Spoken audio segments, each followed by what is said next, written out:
Pelas rodovias que cortam o Mato Grosso, já é possível ver a safra de soja se desenvolvendo. Segundo o Instituto Mato Grossense de Economia Agropecuária, o IMEA, a área plantada esse ano deve alcançar 13 milhões de hectares, um crescimento de 1,67% em relação à safra anterior. Já a produção deve ser 7% menor, estimada em 47 milhões de toneladas, com produtividade média de 60 sacas por hectare. O ritmo acelerado do plantio, já com mais de 60% da área semeada até a segunda quinzena de outubro, foi impulsionado pelas chuvas que chegaram mais cedo esse ano. Na região norte do estado, o plantio começou por volta do dia 15 de setembro. A maior parte das áreas já tem mais de 30 dias de estabelecimento das lavouras. Na fazenda Itaúba, do Grupo Biancon, os trabalhos de plantio já estão em fase final. Está sendo um ano, de certa forma, tranquilo. A gente passou por um veranico aí, choveu cedo, a gente resolveu plantar devido ao algodão, né, antecipar um pouco. Passou uns dias sem chover, mas agora está normal, a soja está desenvolvendo bem, a gente acredita que vai ser um ano com potencial produtivo bem alto. Ainda tem soja para ser plantada ou já concluíram os plantios? Tem, a gente está em torno de 85% da nossa área plantada já. Indo já para finalização, então? Essa semana a gente deve finalizar. E qual a expectativa de vocês?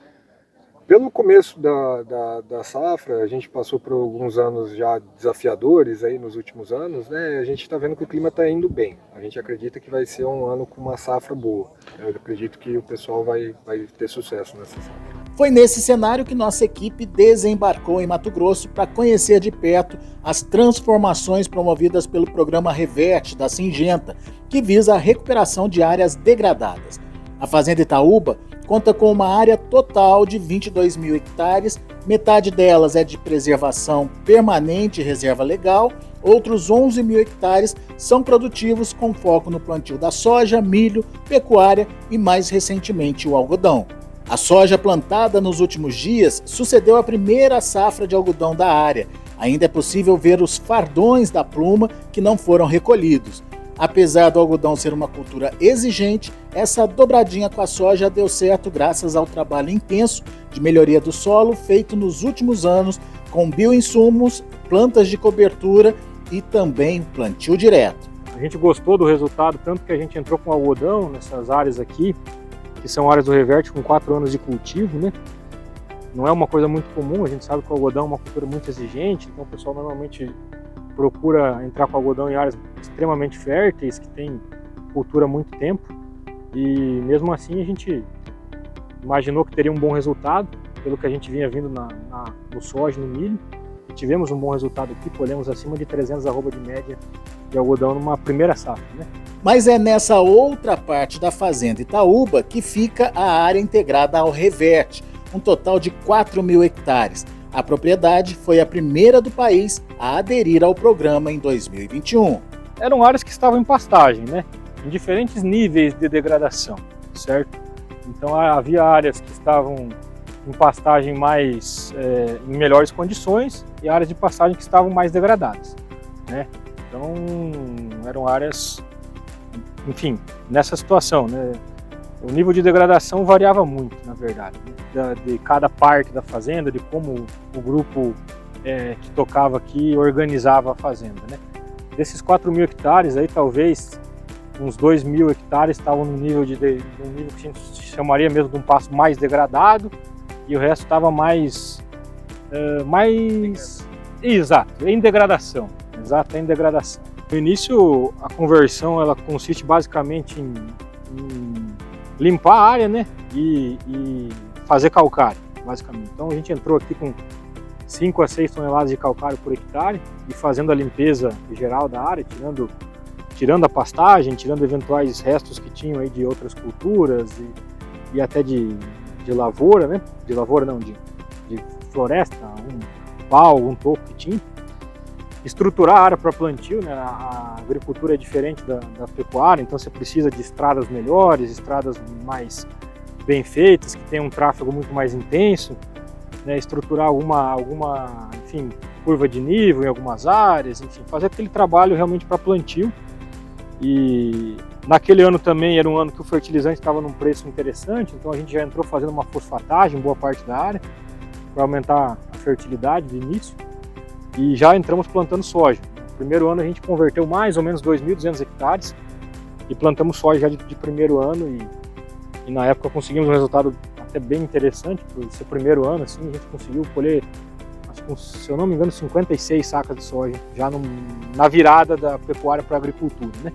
Aqui a estratégia adotada para revitalizar o solo degradado foi a integração lavoura-pecuária. O alto custo para iniciar a reestruturação da área foi viabilizado com a parceria do Itaú BBA. Num sistema de pastagem para lavoura, a gente tem mais ou menos visto custos em torno de R$10.000 por hectare. Isso pode variar dependendo da condição e também dependendo do estágio da área, mas a gente pode falar em torno desses valores. E a gente tem produtores que gastam um pouco mais, que investem um pouco mais, e produtores que necessitam de capital menor que esses valores, mas em torno de R$10.000 por hectare tem sido um pouco do que a gente tem visto acontecer no nosso projeto. O custo varia muito de cliente para cliente, mas a gente tem a referência de mercado, que é a taxa Selic. É um programa que é Selic+, a gente não tem condições negativas como a gente encontra em outros programas, sobretudo com subsídio do Estado, mas são programas que trazem um benefício muito bom, mas sobretudo condições muito boas, né? Que é, como eu disse anteriormente, condições de carência e de um financiamento de longo prazo. O grande desafio é toda a estruturação do solo, então você vai precisar entrar com uma parte boa de remoção desse solo, de estruturação dele, muito utilização de gesso e calcário para poder, de fato, equacionar questões químicas e físicas desse solo, e também uma forte adubação nesse solo para você poder, de fato, criar a estrutura para a qual as lavouras tenham condição de se desenvolver, e depois também a parte de custeio, de safra, assim por diante. Mas o que a gente tem visto muito também são os produtores fazendo terraceamentos e curvas de nível, que é fundamental para evitar a erosão e evitar qualquer tipo de desestruturação desse solo. Então, basicamente, é maquinário, estruturação de solo, custeio, insumos e assim por diante. De até 3 anos e financiamento de até 10 anos. Na Fazenda Itaúna, os resultados desse investimento já aparecem na melhoria da qualidade do solo. Nessa área, uma das primeiras a passar pela reestruturação, a dobradinha entre lavoura e pecuária mostra bons resultados. A gente via que ano a ano a produtividade foi aumentando, né? Tirando o ano de 23, 24, que a gente teve aqui um El Niño bastante severo na região, mas foi um ano que a produtividade foi um pouco mais baixa. Já no ano passado a gente conseguiu ver um resultado muito bom no solo aí e colhemos uma média aí de 69 sacos nessa área. Aqui, olha só, a gente já consegue perceber a mudança no solo, né, David? O que esse solo tem de característica que reflete essa mudança? Então, se a gente for observar na parte mais funda desse solo, a gente vê um solo mais pobre em matéria orgânica e a gente observa bem a característica dele. Pobre em matéria orgânica, se a gente tem um pouco de raiz dessa braquiária, se a gente for observar a camada mais superficial que a gente vem trabalhando já, a gente consegue ver uma mudança, tanto na coloração quanto na quantidade de matéria orgânica, e se a gente for observar, até em capacidade dele aqui, ó. Se a gente for observar a questão da coloração, já muda bastante, né? Isso aqui em virtude do incremento de matéria orgânica que a gente tem nessas áreas. E essa presença da matéria orgânica, ela vai reestruturando o solo? Vai reestruturando o solo. A gente vai conseguindo melhorar o que cada vez mais. A capacidade desse solo de reter água aqui no solo, principalmente para essas áreas arenosas, que faz muita diferença, principalmente para a questão do plantio do soja aqui. Se a gente tivesse que dividir aí o que faz a soja e o que faz o capim, como é que o solo se reestrutura a partir dessas duas culturas? Então, na verdade, se a gente for observar na soja, o que a soja vai deixar de positivo aqui para a braquiária? É a fixação de nitrogênio que ela vai deixar no solo. Então, consequentemente, a braquiária, além da questão de toda a parte da matéria orgânica que ela está disponibilizando para essa área aqui, para a gente conseguir melhorar as condições desse solo aqui, que é um solo arenoso, ela é um baita de um ciclador de potássio. Então a gente está pensando aqui da reciclagem desse potássio já existente aqui nessas áreas, de adubações de outros anos aqui, que a gente consegue ter essa ciclagem aqui, ela conseguir puxar pelas raízes e condicionar, após essa dessecação aqui, está disponível para essa soja desse próximo plantio aqui. Ou seja, é um sistema mesmo? Trabalhar forte o sistema. Então a gente conseguir achar o equilíbrio ideal para a gente conseguir fazer aqui. A ideia das nossas áreas aqui, nós temos área já do 3º ano de LP que a gente conseguiu já identificar a presença de minhocas no solo. Então isso para nós é o que a gente quer. Já nessa outra área onde está o gado, o solo ainda passa pelo processo de recuperação e, por isso, a pecuária segue como atividade principal. Na área de lá nós vamos fazer de 2 a 3 anos de boi, certo? Para onde soja? Isso, e para depois a gente fazer no terceiro ou no quarto ano a gente entrar com soja. E no quarto ou no quinto ano a gente voltar novamente com a integração. Isso tem a ver com qualidade do solo, é isso? A ideia nossa é poder melhorar a qualidade do solo, implementar matéria orgânica, pensar na questão do dejeto que o gado deixa também nessas áreas, conseguir mudar aos poucos a questão da microbiologia do solo, e principalmente a parte da palhada, melhorar a retenção de água no solo com essa palhada e aos poucos conseguir mudar um pouco que seja a questão da característica do solo.